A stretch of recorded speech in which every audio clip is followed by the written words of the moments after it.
بسم الله والصلاة والسلام على رسول الله وعلى آله وصحبه ومن والاه. أمسينا وأمسى الملك لله والحمد لله لا شريك له، لا إله إلا هو وإليه المصير. أمسينا على فطرة الإسلام وكلمة الإخلاص وعلى دين نبينا محمد صلى الله عليه وسلم وعلى ملة أبينا إبراهيم حنيفا وما كان من المشركين.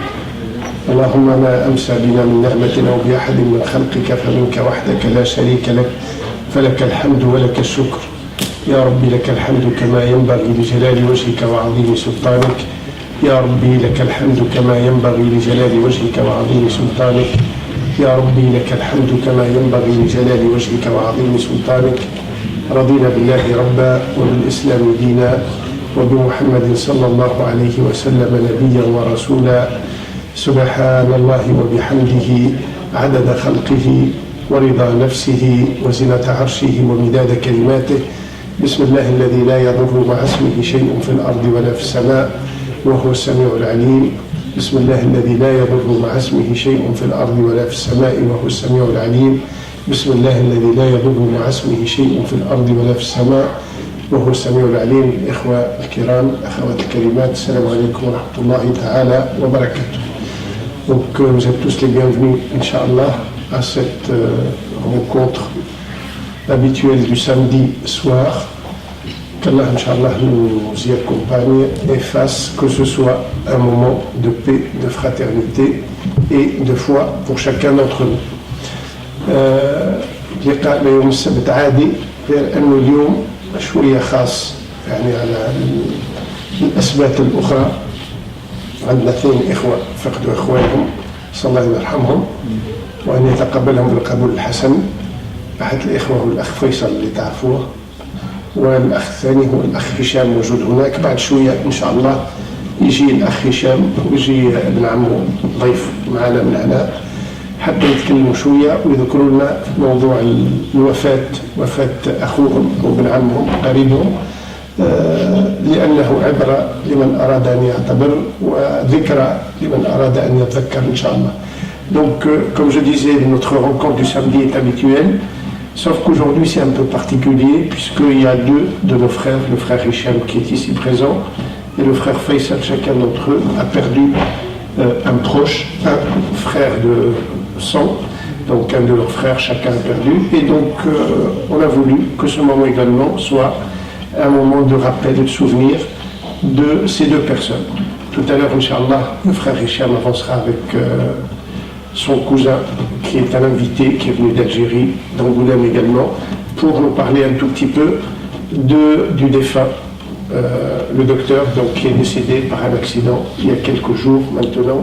Ils nous diront les circonstances et ce sera l'occasion pour que chacun d'entre nous se rappelle l'essentiel, le sens de la vie et le sens de la mort, Inch'Allah.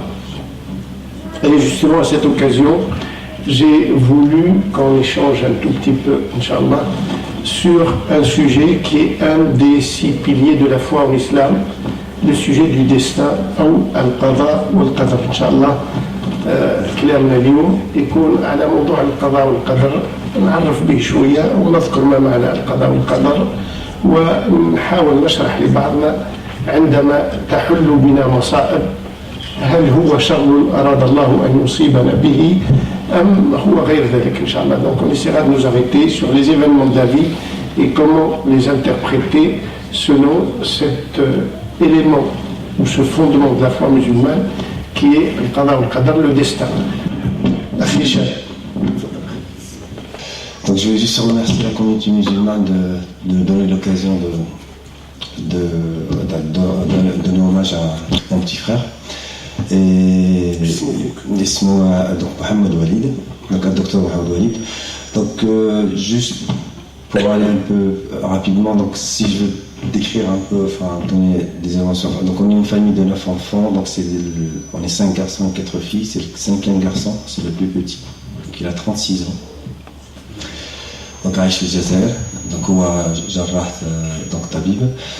Et je vais pas aller trop dans les éléments du décès, donc juste pour par rapport au had, pour l'incident, donc il y avait un accident sur la route. Et il était en compagnie de sa maman. Et quand il a vu l'accident, c'est juste par rapport à cet élément que c'est important pour moi. Donc il a décidé de descendre pour aller donner de l'aide. Et juste par rapport au موقف هذا يكون موعظة للجميع pour être une leçon pour tout le monde, enfin j'espère.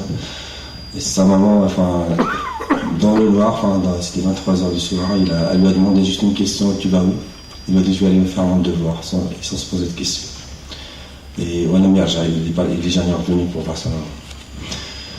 Donc le petit frère donc, est très très cher pour nous. Enfin, premièrement, donc, les parents tiennent à vous remercier énormément pour cet acte-là, cet hommage-là. Surtout les parents, les frères et sœurs. J'ai une sœur Taya qui est présente. Il y a juste une chose que je tiens à évoquer, c'était celui qui l'a respecté le plus, qui s'occupait d'eux le plus. Donc ça, je décris en deux mots le frère, et j'espère que ça soit, enfin pour moi, j'espère que ça soit Mou'id al-Nas par rapport à son acte, à son générosité. Et quand tu vas une doua, cette prière pour lui, et on prie aussi que Dieu donne de la patience pour ses parents, surtout ça. Donc ce qui arrive aujourd'hui, donc c'est plus que, je pense que vous avez remarqué, on essaie d'un peu prendre quelques photos, c'est plus pour donner de la patience pour ses parents, parce que c'est vraiment très difficile pour eux. Donc j'ai un cousin à côté, un cousin germain, qui le voit souvent plus que moi, parce qu'il est souvent en Algérie, et je pense qu'il les dernières années, il pourra le décrire plus que moi, parce que moi, certainement, la semaine de l'enterrement, j'ai découvert mon frère sur certaines choses, et j'espère que ce sera déjà parce que merci encore, et merci d'être là, les amis et la communauté musulmane. Merci beaucoup de participer. Merci. En tout cas, moi, ce que je peux dire au nom de toute la communauté, c'est que je pense que, à part vous, personne d'entre nous ne connaît ton frère, et malgré tout, tu peux transmettre à ta famille, à tes parents, qu'il y a plus d'une centaine de personnes qui sont réunies, pareil à l'Akh Faisal, sont réunis, feront de doha pour cela, et c'est en soi une volonté d'Allah subhanahu wa ta'ala pour qu'on l'aide à ce qu'il trouve la bonne proximité de Dieu, Inch'Allah. L'Akh Hicham, il était évidemment, c'est son frère, et puis il l'a perdu dans un accident. Je dis en deux mots ce qui s'est passé. C'est un médecin, et puis il partait avec sa maman, je crois, pour un mariage. Puis voilà un accident la nuit noire, il y avait du brouillard, donc il s'est arrêté pour faire son devoir, donc pour essayer de secourir. Il a secouru, je crois, 3 personnes, et puis 3 enfants. 3 enfants, et puis quand il était dans ce devoir, il faisait ce travail, voilà qu'un camion arrive et puis leur fonce dessus. Et justement, il y avait encore une personne, je crois, dans la voiture. Hein, oui, mais il y avait encore une personne dans la voiture. Il essayait de sortir la maman, mais elle s'est fait écraser par le camion qui est arrivé. Mais lui, en voyant au dernier moment le camion arriver, il a sauté de l'autre côté de la barrière. Allah yarhamou, en fait, c'était un pont, et l'autre côté de la barrière, c'était le vide. Et donc, il ne le savait pas, il ne le voyait pas, parce que c'était la nuit. Et il s'est retrouvé à 130 mètres plus bas. Les frères témoignent, ils disent, ils l'ont sorti, quand tu tombes de 130-140 mètres, tu peux être déchiqueté totalement. Ils disent qu'il est sorti, alhamdoulilah, ils l'ont trouvé comme s'il dormait en bas. Il était en... Enfin, mais ça nous montre que la vie, comme on dit, ne tient qu'à un fil. Il partait à un mariage, il sauvait des gens, il saute pour éviter un camion, et il se retrouve dans un drame absolu. هذه يقدر الله سبحانه وتعالى الله يرحمه برحمته الواسعة. شكرا.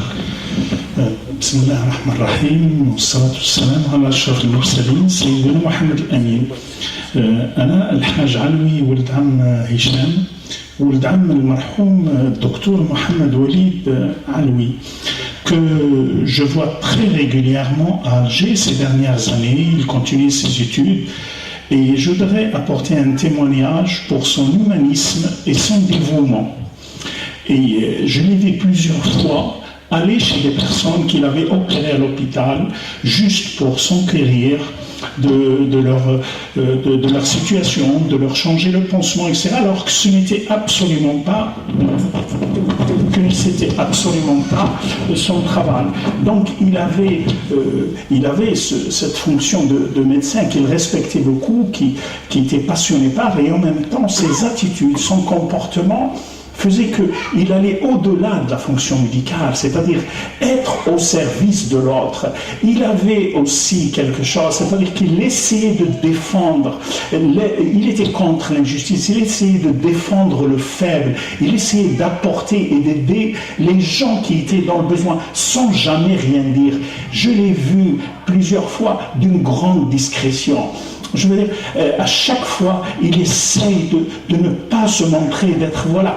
Il allait souvent chez ses parents. Il a fait son service civil à Biskra alors qu'il pouvait aller ailleurs, juste pour être à côté de sa maman. Moi, je n'ai jamais vu, c'est un témoignage très fort, je n'ai jamais vu un enfant s'occuper de sa maman qui est paralysée comme Walid Rabbi Rahman. C'était extraordinaire. Je l'ai vu il n'y a pas très longtemps, peut-être un mois avant son décès, on parlait. Je lui ai dit, j'aimerais bien que tu me rendes visite. Il m'a dit, je suis très pris par mon travail, je suis très occupé, je vais essayer. Mais donc, il avait ces qualités, cette révolte contre l'injustice, contre l'hogara, comme on dit chez nous. C'est contre des fois, dans certains de nos hôpitaux, les gens ne respectent pas les malades, ne respectent pas les gens qui n'ont pas beaucoup de moyens. Il était là pour les défendre. Et ça, je voudrais, en tant que cousin, comme grand cousin, lui rendre un grand hommage. Et il a une grande place dans nos cœurs. On est une famille très liée, même si on est très loin. Des fois, on est très liés. Et on ne l'oubliera jamais parce qu'il a vraiment fait un acte qui va marquer l'histoire de l'Algérie par rapport au dévouement d'un médecin qui s'est arrêté effectivement sur la route. Il allait au mariage d'un cousin, et il a fait son devoir parce qu'il s'est senti obligé de le faire. Il a cet esprit d'être quelqu'un de responsable et d'une obligation d'aider et d'apporter aux autres. Tabarakallahu fikum, zawdulu bil-rahma, ويشكركم الله يشكركم. شكرا أستاذ. الله بك يا دكتور، الله يسلمك ويبارك فيك. أعوذ بالله من الشيطان الرجيم، بسم الله الرحمن الرحيم، الحمد لله رب العالمين الرحمن مالك يوم الدين، إياك نعبد وإياك نستعين، اهدنا الصراط المستقيم صراط الذين أنعمت عليهم غير المغضوب عليهم ولا الضالين، آمين. اللهم اغفر لهم وارحمهم، اللهم اغفر لهم وارحمهم، اللهم اغفر لهم وارحمهم وعافهم واعف عنهم، اللهم يمن كتابهم ويسر حسابهم، اللهم جوزهم على الصراط دون حساب يا رب العالمين، اللهم تقبلهم بالقبول الحسن، اللهم تقبلهم بالقبول الحسن، اللهم تقبلهم بالقبول الحسن، اللهم اجعلهم من أهل الجنة يا رب العالمين، اللهم اجعلهم من أهل الجنة يا رب العالمين، اللهم ارحم موتانا واشف مرضانا وبلغنا بما يرضيك آمالنا، اللهم الأخ محمد وليد والأخ كاسم اللهم اكتبهم من أهل الجنة واجعلهم بصحبة الحبيب المصطفى صلى الله عليه وسلم، واجعلهم اللهم في الفردوس الأعلى، اللهم تقبلهم وتجاوز عن سيئاتهم، اللهم يسر أمورهم في الآخرة واجعلهم في ظلك يوم لا ظل إلا ظلك يا رب العالمين، اللهم اغفر لنا ولهم، اللهم ارحمنا وارحمهم، اللهم عافنا وعافهم، اللهم انصر الإسلام وأعز المسلمين، اللهم علم بفضلك كلمتي الحق والدين، اللهم آمين، اللهم آمين، وآخر دعوانا الحمد لله رب العالمين، ولا حول ولا قوة إلا بالله العلي العظيم.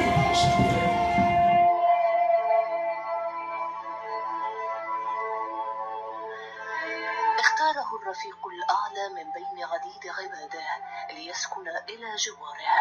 وليد علوي ملاك من ملائكة الرحمة أدى واجبه كما أقسم، ولم يكن يدري يوما أنه سيموت وهو يؤدي واجبه. وليد الذي كان رفقة والدته يوم الحادث لم يمنعه تعب الطريق من التوقف لإسعاف عائلة كانت قد تعرضت لحادث مرور في الطريق السريع المؤدي إلى الأخضرية، لكن الأقدار المصاب جليل لكن العزاء جميل، كيف لا؟ ووليد رحل بخاتمة حسنة، رحل وهو يؤدي أسمى مقاصد الله على وجه الأرض، لكنه ترك بين العائلة والأصدقاء فراغا لن يملأه إلا الرضا بقضاء الله وقدره. ارجعي إلى ربك راضية مرضية فادخلي في عبادي وادخلي جنتي.